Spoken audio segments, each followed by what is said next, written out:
नमस्कार साथियों, अध्ययन विस्तार चैनल पर आप सभी का हार्दिक स्वागत है। आज हम पढ़ेंगे वसंत भाग 3 कक्षा 8 के लिए हिंदी की पाठ्य पुस्तक।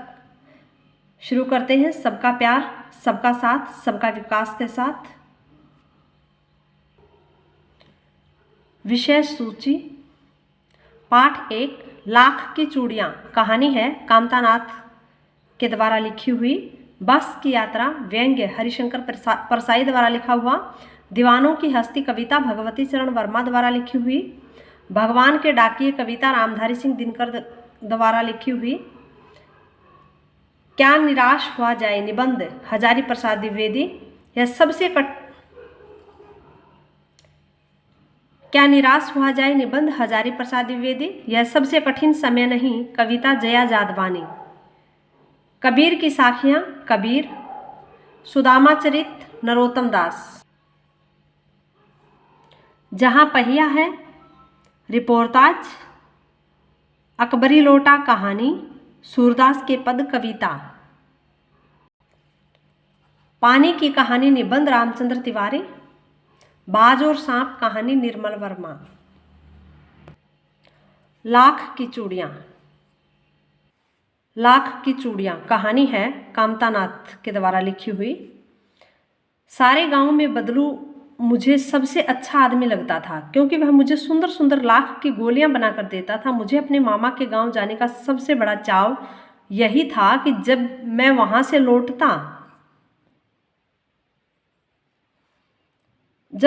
लौटता था तो मेरे पास ढेर सारी गोलियां होती, रंग बिरंगी गोलियां जो किसी भी बच्चे का मन मोह लें। वैसे तो मेरे मामा के गांव का होने के कारण मुझे बदलू को बदलू मामा कहना चाहिए था, परंतु मैं उसे बदलू मामा न कहकर बदलू काका कहा करता था, जैसा कि गांव के सभी बच्चे उसे कहा करते थे।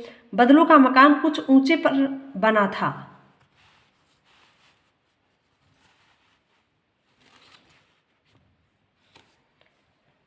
मकान के सामने बड़ा सा सहन था, जिसमें एक पुराना नीम का वृक्ष लगा था। उसी के नीचे बैठकर बदलू अपना काम किया करता था।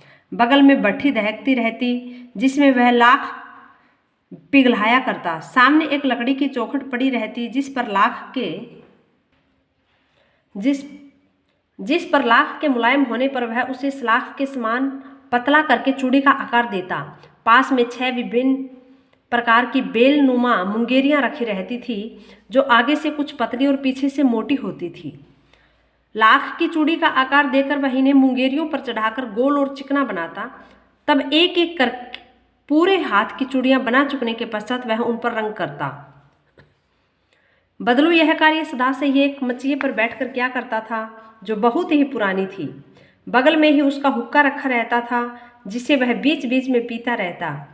गांव में मेरा दोपहर का समय अधिकतर बदलू के पास बीतता। वह मुझे लल्ला कहा करता था और मेरे पास पहुंचते ही मेरे लिए तुरंत एक मचिया मंगा देता। मैं घंटों बैठे बैठे इस प्रकार चूड़ियां बनाते देखता रहता। लगभग रोज ही वह 4-6 जोड़े चूड़ियां बनाता। पूरा जोड़ा बना लेने पर वह उसे बेलन पर चढ़ाकर कुछ क्षण चुपचाप देखता रहता, मानो वह बेलन न होकर किसी नववधू की कलाई हो। बदलू मनिहार था। चूड़ियां बनाना उसका पैतृक पेशा था और वास्तव में वह बहुत ही सुंदर चूड़ियां बनाता था। उसकी बनाई हुई चूड़ियों की खपत भी बहुत थी। उस गांव में तो सभी स्त्रियां उसकी बनाई हुई चूड़ियां पहनती थी। आसपास के गांव के लोग भी उससे चूड़ियां लेकर जाते थे, परंतु वह कभी भी चूड़ियों को पैसे से बेचता न था। उसका अभी तक वस्तु विनिमय का तरीका था। पैसों से बेचता न था, उसका अभी तक वस्तु विनिमय का तरीका था, और लोग अनाज के बदले उसे चूड़ियां ले जाते थे। बदलू स्वभाव से बहुत सीधा था। मैंने कभी भी उसे किसी से झगड़ते नहीं देखा था। हाँ, शादी विवाह के अवसरों पर वह अवश्य जिद पकड़ जाता था। जीवन भर चाहे कोई उसे मुफ्त चूड़ियां ले जाए, परंतु विवाह के अवसर पर वह सारी कसर निकाल लेता था। आखिर सुहाग के जोड़े का महत्व ही और होता है। मुझे याद है मेरे मामा के यहाँ किसी लड़की के विवाह पर जरा सी किसी बात पर बिगड़ गया था और फिर उसको मनाने में लोहे लग गए थे। विवाह में इसी जोड़े का मूल्य इतना बढ़ जाता था कि उसके लिए उसके घरवाले को सारे वस्त्र मिलते, ढेरों अनाज मिलता, उसको अपने लिए पगड़ी मिलती और रुपए जो मिलते सो अलग। यदि संसार में बदलू को किसी बात से चिढ़ थी तो वह थी कांच की चूड़ियों से। यदि किसी भी स्त्री के हाथों में उसे कांच की चूड़ियां दिख जाती तो वह अंदर ही अंदर कुढ़ जाता और कभी कभी तो 2-4 बातें भी सुना देता। मुझसे तो वह घंटों बातें किया करता था। कभी मेरी पढ़ाई के बारे में पूछता, कभी मेरे घर के बारे में और कभी यूं ही शहर के जीवन के बारे में। मैं उसे कहता कि शहर में अब कांच की चूड़ियां पहनते हैं तो वह उत्तर देता, शहर की बात और है लल्ला, वहाँ तो सभी कुछ होता है। वहाँ तो औरतें अपने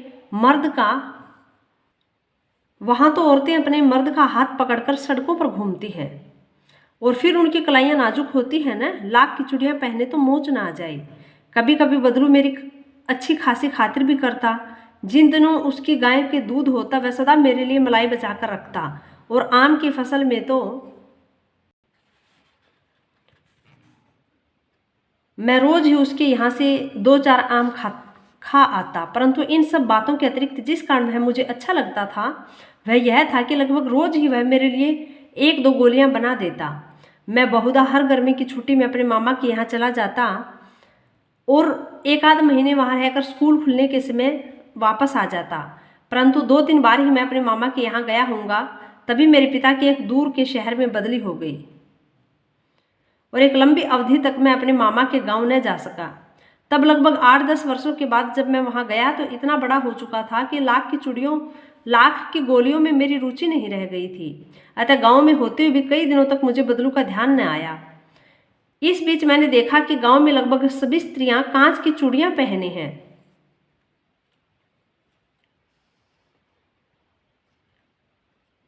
विरले ही हाथों में मैंने लाख की चूड़ियां देखी। तब एक दिन सहसा मुझे बदलू का ध्यान हो आया। बात यह हुई कि बरसात में मेरे मामा की छोटी लड़की आंगन में फिसल कर गिर पड़ी और उसके हाथ की कांच की चूड़ी टूटकर उसकी कलाई में घुस गई और उसे खून बहने लगा।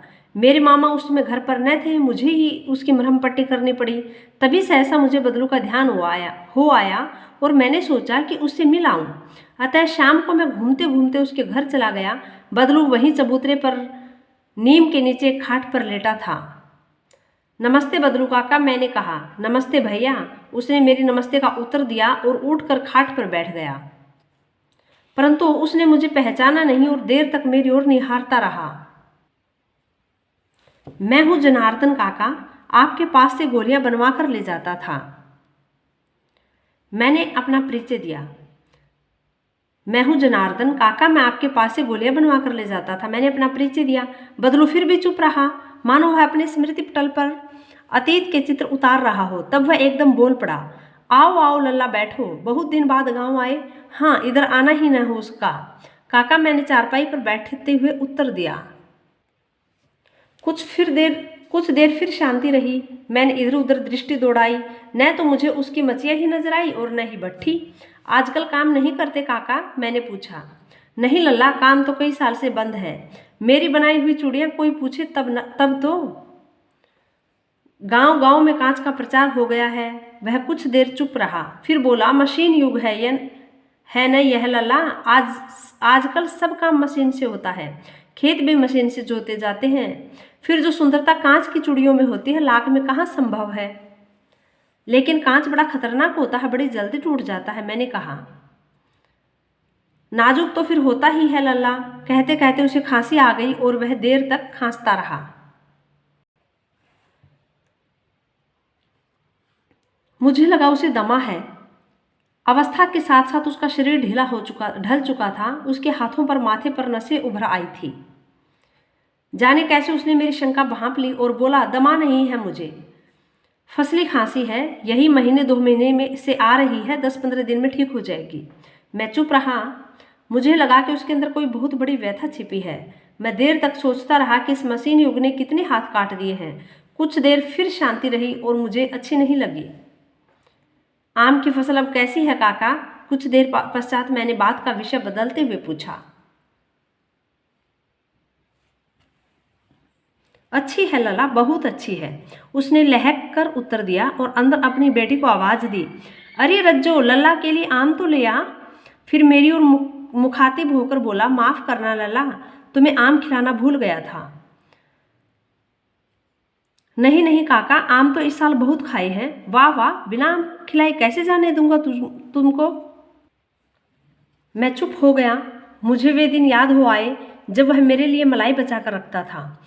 गाय तो अच्छी है ना काका, मैंने पूछा। गाय कहाँ है लल्ला, 2 साल हुए बेच दी, कहाँ से खिलाता। इतने में रज्जो उसकी बेटी अंदर से एक डलिया में ढेर से आम लेकर आई। यह तो बहुत है काका, इतने कहाँ खा पाऊंगा, मैंने कहा। वाह वाह, वह हंस पड़ा।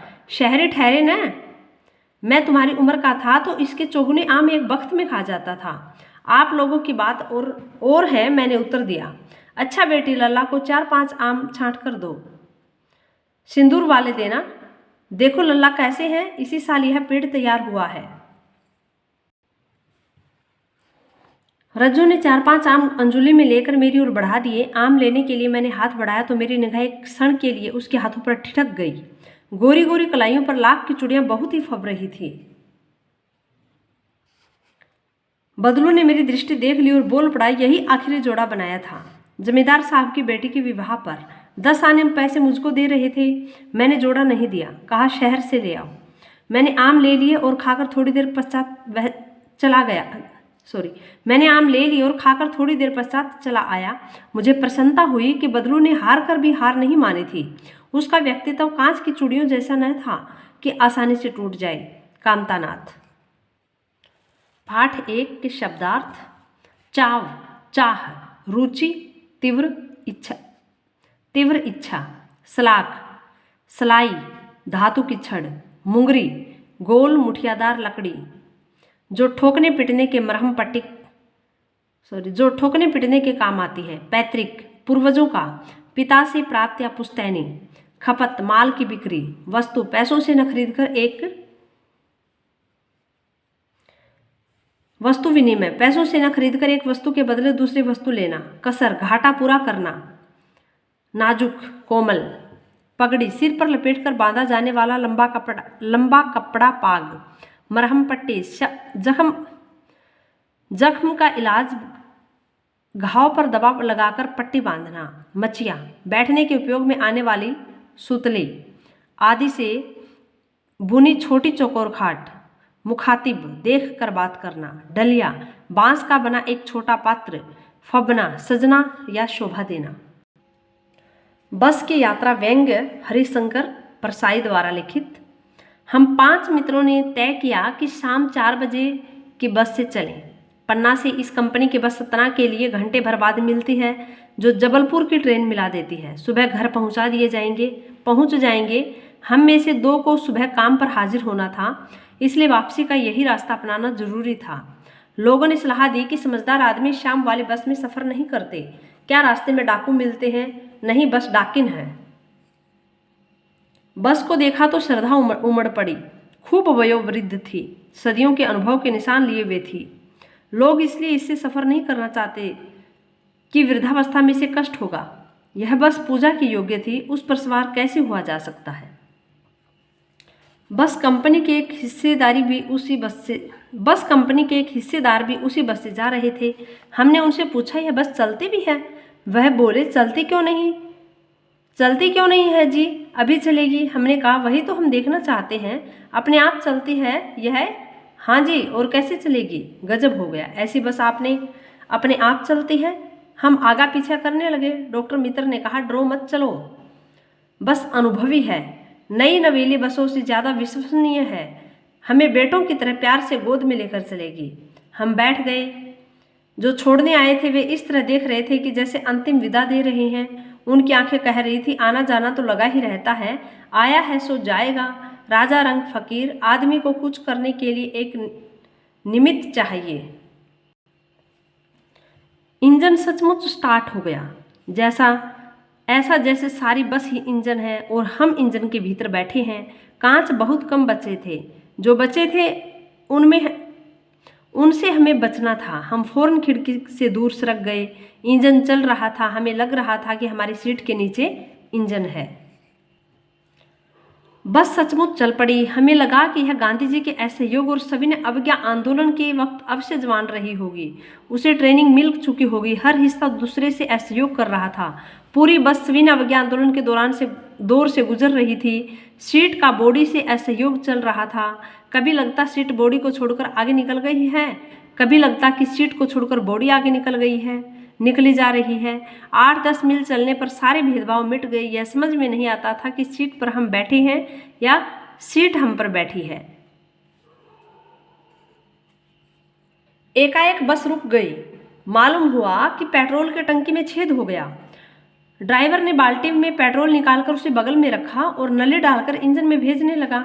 अब मैं उम्मीद कर रहा था कि थोड़ी देर बाद बस कंपनी के हिस्सेदार इंजन को निकालकर गोद में रख लेंगे और उसे नली से पेट्रोल पिलाएंगे, जैसे माँ बच्चे के मुंह में दूध की शीशी लगाती है। बस की रफ्तार अब 15-20 मील हो गई थी। मुझे उसके किसी हिस्से पर भरोसा नहीं था। ब्रेक फेल हो सकता है, स्टीयरिंग टूट सकता है। प्रकृति के दृश्य बहुत लुभावने थे। दोनों तरफ हरे भरे पेड़ थे जिन पर पक्षी बैठे थे। मैं हर पेड़ को अपना दुश्मन समझ रहा था। जो भी पेड़ आता डर लगता कि सब इससे बस टकराएगी। वह निकल जाता तो दूसरे पेड़ का इंतजार करता। झील दिखती तो सोचता कि इसमें बस गोता लगा जाएगी। एकाएक फिर बस रुकी। ड्राइवर ने तरह तरह की तरकीबें की पर वह नहीं चली। सविनय अवज्ञा आंदोलन शुरू हो गया था। कंपनी के हिस्सेदार कह रहे थे, बस तो फर्स्ट क्लास है जी, यह तो इत्तेफाक की बात है। क्षीण चांदनी में वृक्षों की छाया के नीचे वह बस बड़ी दयनीय लग रही थी। लगता जैसे कोई वृद्धा थक कर बैठ गई हो। हमें ग्लानि हो रही थी कि बेचारी पर लद कर हम चल जा रहे हैं। अगर इसका प्राणांत हो गया तो इस बियाबान में हमें इसकी अंत्येष्टि करनी पड़ेगी। हिस्सेदार साहब ने इंजन खोला और कुछ सुधारा। बस आगे चली। उसकी चाल और कम हो गई थी। धीरे धीरे वृद्धा की आंखों की ज्योति जाने लगी। चांदनी में रास्ता टटोल कर वह रेंग रही थी। आगे या पीछे से कोई गाड़ी आती दिखाई देती तो वह एकदम किनारे खड़ी हो जाती और कहती, निकल जाओ बेटी। अपनी तो वह उम्र ही नहीं रही। एक पुलिया के ऊपर पहुंचे ही थे कि एक टायर फिस करके बैठ गया। वह बहुत जोर से हिलकर थम गई। अगर स्पीड में होती तो उछलकर नाले में गिर जाती। मैंने उस कंपनी के हिस्सेदार की तरफ पहली बार श्रद्धा भाव से देखा। वह टायरों की हालत जानते हैं, फिर भी जान हथेली पर लेकर इसी बस से सफर कर रहे हैं। उत्सर्ग की ऐसी भावना दुर्लभ है। सोचा, इस आदमी के साहस और बलिदान भावना का सही उपयोग नहीं हो रहा है। इसे तो किसी क्रांतिकारी आंदोलन का नेता होना चाहिए। अगर बस नाले में गिर पड़ती और हम सब मर जाते तो देवता बाहें पसारे उसका इंतजार करते। कहते, वह महान आदमी आ रहा है जिसने एक टायर के लिए प्राण दे दिए। मर गया पर टायर नहीं बदला। दूसरा घिसा टायर लगाकर बस फिर चली। अब हमने वक्त पर पन्ना पहुंचने की उम्मीद छोड़ दी थी। पन्ना कभी भी पहुंचने की उम्मीद छोड़ दी थी। पन्ना क्या, कहीं भी कभी भी पहुंचने की उम्मीद छोड़ दी थी। लगता था जिंदगी इसी बस में गुजारनी है और इसे सीधे उस लोक को प्रयाण कर जाना है। इस पृथ्वी पर उसकी कोई मंजिल नहीं है। हमारी बेताबी तनाव खत्म हो गए। हम बड़े इत्मीनान से घर की तरह बैठ गए। चिंता जाती रही। हंसी मजाक चालू हो गया। हरिशंकर परसाई। शब्दार्थ निमित्त, कारण या साधन। गोता, डुबकी लगाना। इत्तफाक, संयोग। बियाबान, जंगल, उजाड़ खंड। अंत्येष्टि, मृतक क्रम, दाह क्रम। प्रयाण, प्रस्थान या मरना। बेताबी, बेचैनी। पाठ 3 भगवती चरण वर्मा द्वारा लिखित कविता दीवानों की हस्ती। दीवानों की हस्ती। हम दीवानों की क्या हस्ती है, आज यहाँ कल वहाँ चले। मस्ती का आलम साथ चला, हम धूल उड़ाते जहाँ चले। आए बनकर उल्लास अभी, आंसू बनकर बह चले अभी। सब कहते ही रह गए, अरे तुम कैसे आए, कहाँ चले। किसी और चले यह मत पूछो, किस और चले यह मत पूछो। चलना है बस इसलिए चले है, जग में उसका कुछ लिए चले, जग को अपना कुछ दिए चले। दो बात कही दो बात सुनी, कुछ हंसे और फिर कुछ रो दिए। छक्कर सुख दुख के घूंटों को हम एक भाव से पिए चले। हम भिख मंगों की दुनिया में सब छंद लुटाकर प्यार चले। हम एक निशानी सी उर पर ले असफलता का भार चले। अब अपना और पराया क्या, आबाद रहे रुकने वाले। हम स्वयं बंधे थे और स्वयं हम अपने बंधन तोड़ चले। भगवती चरण वर्मा। भगवती चरण वर्मा द्वारा लिखित कविता दीवानों की हस्ती।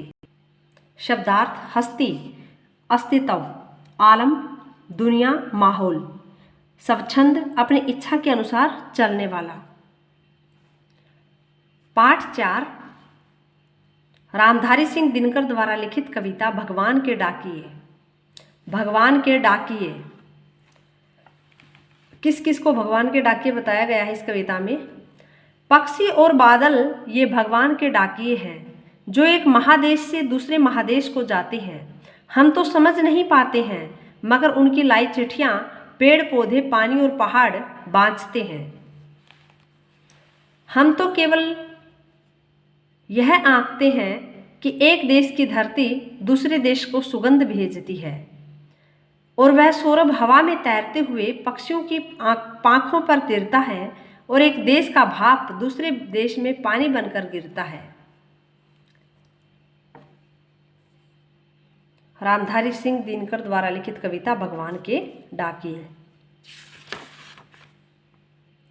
शब्दार्थ बांचना, पढ़ना, स्वर पढ़ना, आंकना, अनुमान करना, पांख, पंख, सौरभ, सुगंध। पाठ 5 हजारी प्रसाद द्विवेदी द्वारा लिखित निबंध क्या निराश हुआ जाए। मेरा मन कभी कभी बैठ जाता है। समाचार पत्रों में ठगी, डकैती, चोरी, तस्करी और भ्रष्टाचार के समाचार भरे रहते हैं। आरोप प्रत्यारोप का कुछ ऐसा वातावरण बन गया है कि लगता है देश में कोई ईमानदार आदमी ही नहीं रहा। हर व्यक्ति संदेह की दृष्टि से देखा जा रहा है। जो जितने ही ऊंचे पद पर हैं उनमें उतने ही अधिक दोष दिखाए जाते हैं। एक बहुत बड़े आदमी ने मुझसे एक बार कहा था कि इस समय सुखी वही है जो कुछ नहीं करता। जो कुछ भी करेगा उसमें लोग दोष खोजने लगेंगे, उसके सारे गुण भुला दिए जाएंगे और दोषों को बढ़ा चढ़ाकर दिखाया जाने लगेगा। दोष किसमें नहीं होते, यही कारण है कि हर आदमी दोषी अधिक दिख रहा है, गुणी कम या बिल्कुल ही नहीं। ऐसी स्थिति अगर ऐसी है तो निश्चय ही चिंता का विषय है। क्या यही भारतवर्ष है जिसका सपना तिलक और गांधी ने देखा था? रविंद्रनाथ ठाकुर और मदन मोहन मालवीय का महान संस्कृति सभ्य भारतवर्ष किसी अतीत की गहन में डूब गया था।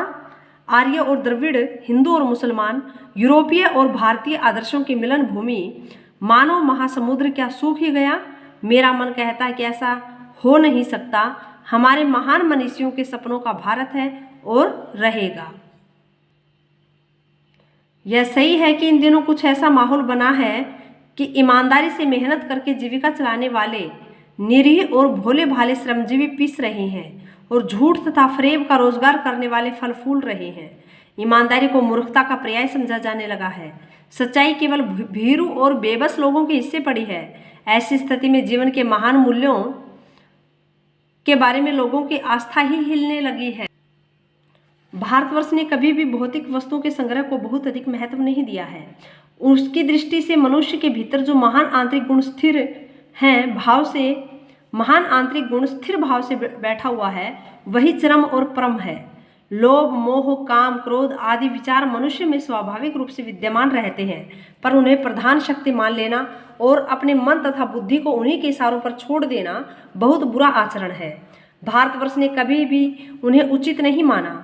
उन्हें सदा संयम के बंधन से बांध कर रखने का प्रयत्न नहीं किया, परंतु भूख की उपेक्षा नहीं की जा सकती, बीमार के लिए दवा की उपेक्षा नहीं की जा सकती, गुमराह को ठीक रास्ते पर ले जाने के उपायों की उपेक्षा नहीं की जा सकती।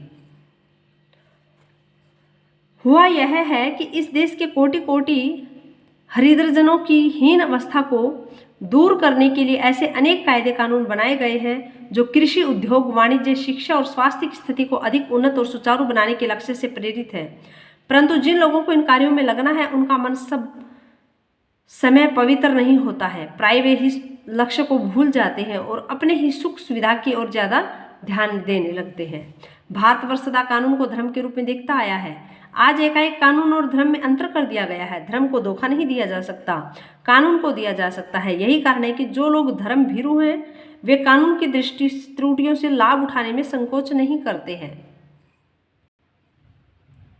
इस बात के पर्याप्त प्रमाण खोजे जा सकते हैं कि समाज के ऊपरी वर्ग में चाहे जो भी होता रहा हो, भीतर भीतर भारतवर्ष अब भी यह अनुभव कर रहा है कि धर्म कानून से बड़ी चीज है।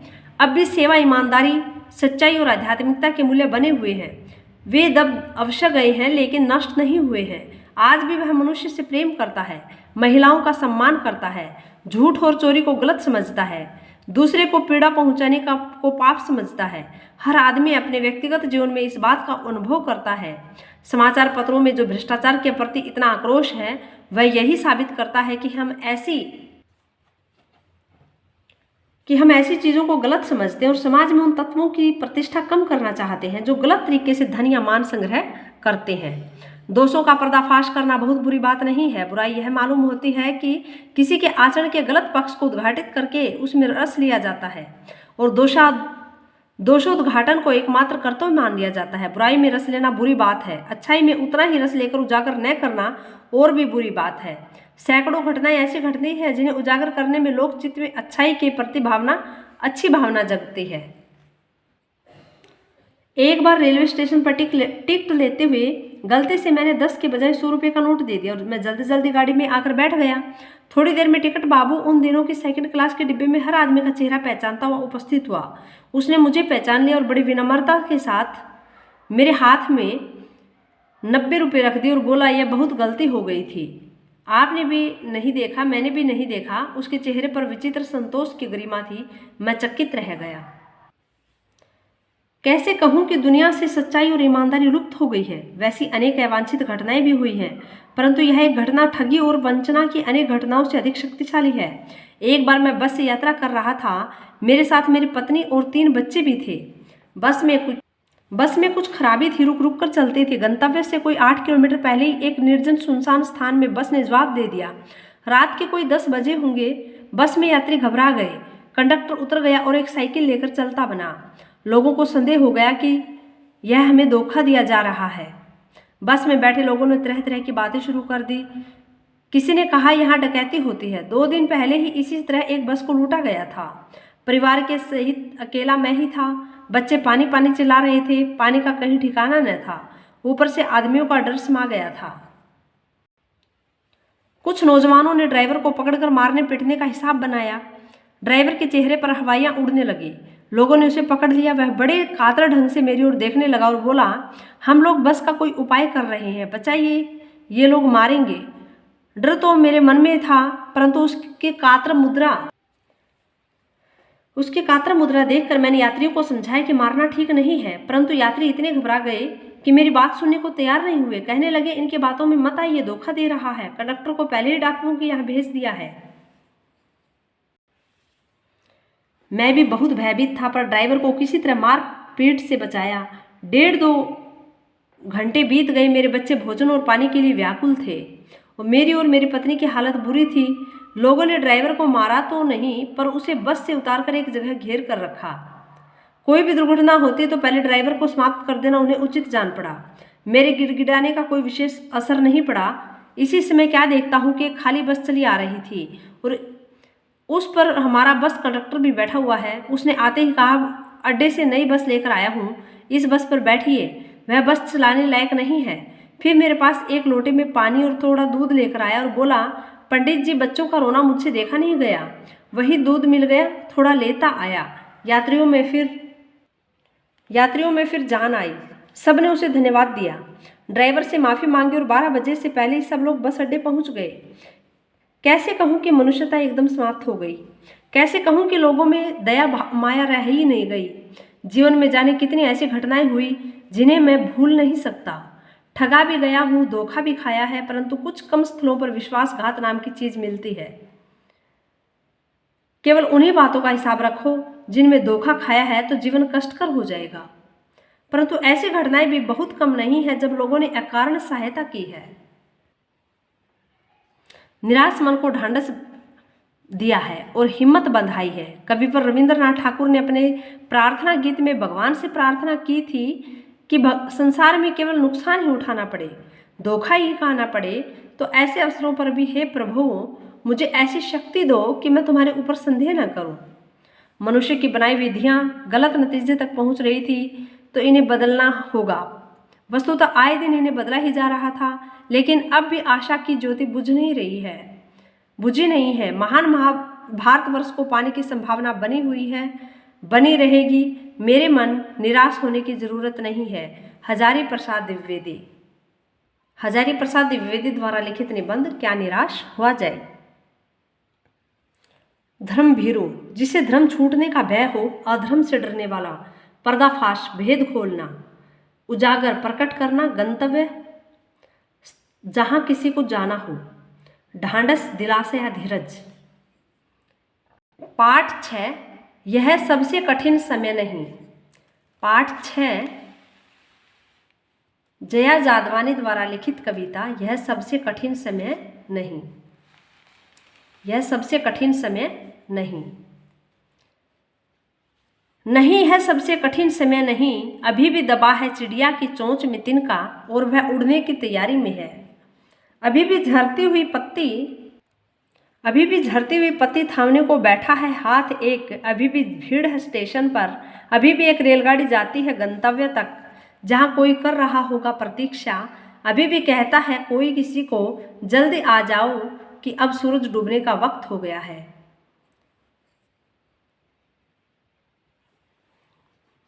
अभी कहा जाता है उस कथा का आखिरी हिस्सा जो बूढ़ी नानी सुना रही सदियों से दुनिया के तमाम बच्चों का। अभी आती है एक बस अंतरिक्ष के पार की दुनिया से, लाएगी बचे हुए लोगों की खबर। नहीं है सबसे कठिन समय नहीं। जया जादवानी द्वारा लिखित कविता यह सबसे कठिन समय नहीं। पाठ 7 कबीर द्वारा रचित साखियां, कबीर की साखियां। संपादक वियोगी हरि, संत सुधासार से ली गई है। संपादक वियोगी हरि हैं इसके, संत सुधासार नामक पत्रिका के। जाति न पूछो साध की, पूछ लीजिए ज्ञान। मोल करो तरवार का, पड़ा रहने दो म्यान। आवत गारी एक है, उलटत होई अनेक। कहे कबीर नहीं उलटिए, वही एक की एक। माला तो कर में फिरे, जीभ फिरे मुख माही। मनवा तो चेहु दिसी फिरे, यह तो सुमरन नाही। कबीर घास न नींद ये, जो पाँव तली होई। उड़ी पड़े जब आंख में, खरी दुहली होई। जग में बैरी कोई न देखा, जो मन शीतल होए। यह आपा को डारी दे, दया करे सब कोय। कबीरदास जी द्वारा लिखित कबीर की साखियां थी। शब्दार्थ, ज्ञान, जानकारी। म्यान, तलवार रखने का कोष। गाली या अपशब्द। कर, हाथ, दोहों, दस। दिशि, दिशा। सुमरिन, ईश्वर के नाम का जप, भक्ति का एक प्रकार। दुहेली, दुख सुख में पड़ा हुआ, कष्ट साध्य है। बैरी, दुश्मन। आपा, अहम। पाठ 8 नरोत्तम दास द्वारा लिखित कविता सुदामा चरित। शीश पगाना जगा तन में प्रभु, जाने को ओहि बसे के ही ग्रामा। धोती फटी सी लटी दुपट्टी, अरुपाएं उपानह को नहीं सामा। द्वार खड़ो द्विज दुर्बल एक रहो, चकीसो वसुधा अभिरामा। पूछत दीन दयाल को धाम, बतावत अपनो नाम सुदामा। ऐसे बेहाल बिवाइन सो, पग कंटक जाल लगे पुनि जोई। हाय महादुख पायो सखा, तुम आए इते न किते दिन खोए। देखी सुदामा की दीन दशा, करुणा करी के करुणा निधि रोए। पानी प्रात को हाथ छुयो नहीं, नैनन के जल सो पग धोए। कछु भाभी हमको दियो, सो तुम काहे न देत। चापी पोटरी काख में, रहे कहो कही के ही हेत। आगे चना गुरु मातु दयते, लय तुम चाबी हमें ने देने। श्याम कहो मुस्काए सुदामा सो, चोरी की बान में हो जू परवीने। पोटरी आंख में चाप रहे तुम, खेलत नहीं सुदारस बीने। पिछली बानी अजो न तजो, तुम तैसे भाभी के तंदुल किन्ने। वह पुलकित वह उठी मिलनी, वह आदर की बात। वह पठवनी गोपाल की, कछु न जानी जात। घर घर कर ओढ़त फिरे तनक दही के काज, कहा भयो जो अब भयो हरि को राज समाज। हो आवत नाही हु तो वाही पठो ठेली, अब कहियो समझाए के बहुदन धरो सकेली।